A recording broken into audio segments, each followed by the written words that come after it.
My name is Syed Ammar Sharif, and today we're gonna implement the false position method into the Python language. In the previous video, Zaim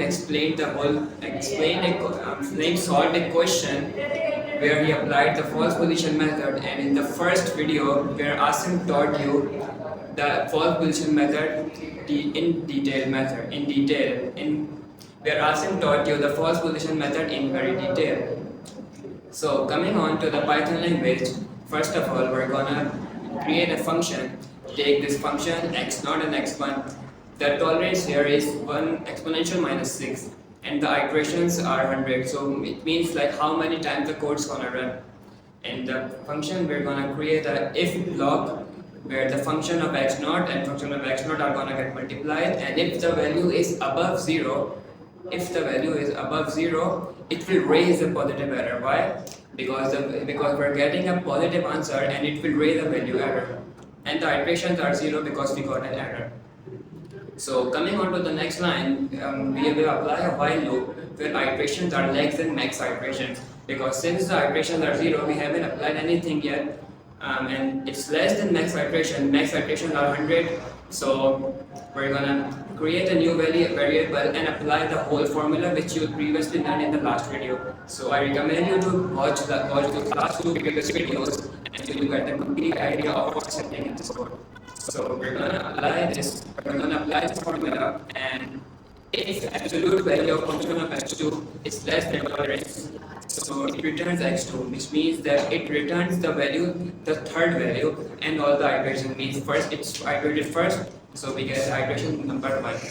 And in the next line, if function of x2 is multiplied with the function of x0, which means the third value is being multiplied with the first value, and if it's less than 0, so it basically like replaces the x1 value with the x2 value, which means, or if it isn't less than 0, it will replace the x0 value with the x2 value.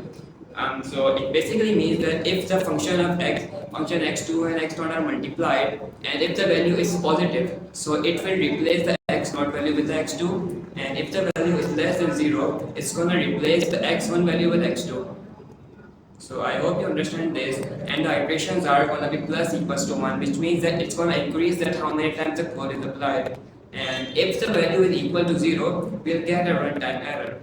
So coming on to the last part, we're gonna print the values, and this is the input. We're gonna take x0 as 1 and x1 as 2. So we're gonna run the code now and check then what are we getting as the answer. So the approximate root value is 1.324 and the iterations are 16, means the code has run 16 times and the iterations and the approximate root value is 1.324. We can change the value depending upon the questions, and so this was basically it. And I hope you understand the code, and if you didn't, I recommend you to watch the last two previous videos, and if you watch those videos again, just to get the complete idea of what's happening in this code. And if you have any questions, you can of course ask in the comment box. And yeah, that's basically it. Thank you for watching.